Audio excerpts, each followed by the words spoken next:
Hi, my name is Faiza Muhammad. I'm a PhD student from Istanbul Okan University.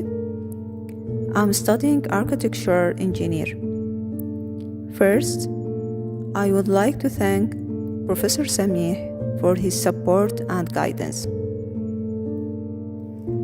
Today, I'm going to talk about adapting vernacular architecture to design sustainable rural eco-villages.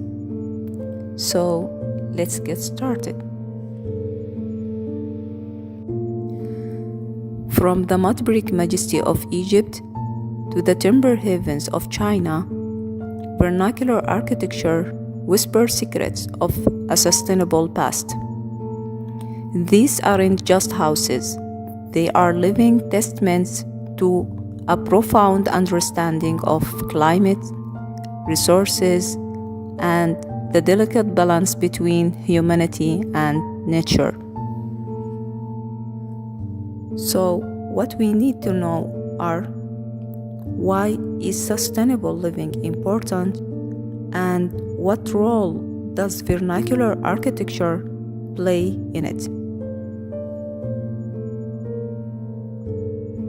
These are questions that require a deep dive into the world of eco-villages and vernacular architecture. An eco-village is a traditional or intentional community that is designed to be socially, culturally, economically, and ecologically sustainable. It is a living, breathing model of a society that thrives off cooperation, respect for nature, and sustainable practices. The design of these communities takes into consideration everything from energy production, food sourcing, waste management, to housing and social structure. Vernacular architecture, on the other hand, is a style of architecture that is indigenous to a specific time or place. It is not designed by professional architects, but by the local people using locally available resources and traditional techniques. This architecture style is often overlooked, but it holds the key to sustainable, eco-friendly design principles that are deeply rooted in the local culture and environment. Before we dive into the vernacular architecture design strategies, let's quickly understand what passive home design is. Passive home design is a revolutionary approach to creating buildings that maximize energy efficiency, comfort, and sustainability. It involves harnessing the natural elements and features of site to passively regulate indoor temperature, reduce the need for artificial heating and cooling, and minimize energy consumption. Passive design strategies: orientation and solar gain. Orienting a home to maximize solar gain involves positioning the main living spaces, such as living rooms and bedrooms, to face the sun's path during the colder months. Shading. While solar gain is desirable during colder seasons, excessive heat gain during the summer can lead to discomfort and increased cooling loads. To mitigate this, passive design incorporates shading elements such as overhangs, awning, or deciduous trees on the southern side of the home. These elements block direct sunlight during summer, reducing heat gain and preventing overheating. Window placement. careful consideration is given to window placement to maximize natural light and solar heat gain. Larger windows on the southern side allow for optimal solar penetration, while smaller windows on the northern side minimize heat losses. East and west facing windows are often limited in size or equipped with shading devices to control heat gain from morning and afternoon sun angles. Thermal mass. Thermal mass refers to materials with high heat capacity, such as concrete, stone, or brick, that can absorb, store, and slowly release heat. Placing thermal mass elements, such as concrete floors or interior walls, on the southern side of the home allows them to absorb solar heat during the day and release it gradually, contributing to passive heating in cooler periods. Insulating materials. Proper insulation, such as thick walls or the addition of insulation, can improve the thermal performance of the building and reduce heat transfer through the walls and roof. The use of high thermal masses materials such as adobe and rammed earth improves heating and cooling by gradually absorbing and releasing heat.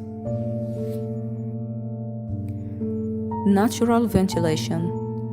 Natural ventilation is a key component of passive design, allowing for the movement of fresh air throughout a building without relying on mechanical systems. By strategically incorporating natural ventilation strategy, passive homes can maintain good indoor air quality, control temperature, and reduce the need for artificial cooling. The natural ventilation strategies, like proper placement of windows and atrium and courtyards,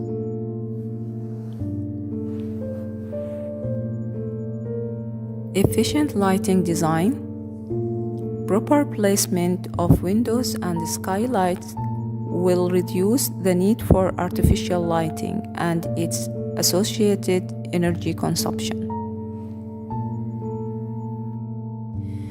By implementing these passive home design strategies, you can create a comfortable, energy-efficient living spaces that benefits both the environment and your wallet.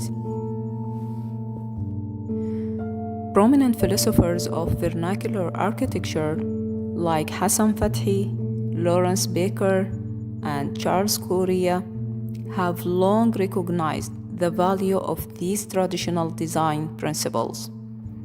They believe that vernacular architecture can provide solutions to modern-day problems, including the sustainability crisis. Take, for instance, the New Gourna village in Egypt, designed by Hassan Fathi. It is a testament to the power of vernacular architecture.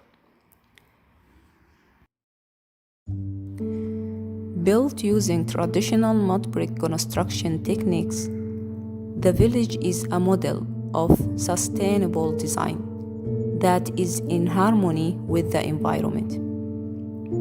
Similarly, the Children's Eco Village project in Kenya, the Africa's Home project in Burkina Faso, the Traditional House of the Future project in China, and the Tikla House project in Italy, all use vernacular architectural strategies to design sustainable communities. These case studies demonstrate the vernacular architecture is not a thing of the past, but a viable solution for the future. Adapting vernacular architecture to design sustainable rural eco-villages is a practical and effective approach to sustainable living. It is not only reduce the environmental impact, but also promotes a sense of community and the local economy and preserves local culture. In conclusion, the marriage of vernacular architecture and eco-villages is a step towards a sustainable future. It is a way of living that respects the environment, values community, and cultural heritage. It is a reminder that the answers to many of our modern problems can often be found in our past. So, the next time you think about sustainable living, remember the eco-village and vernacular architecture. They may hold the key to the sustainable future. I hope you liked the video, and thanks for watching.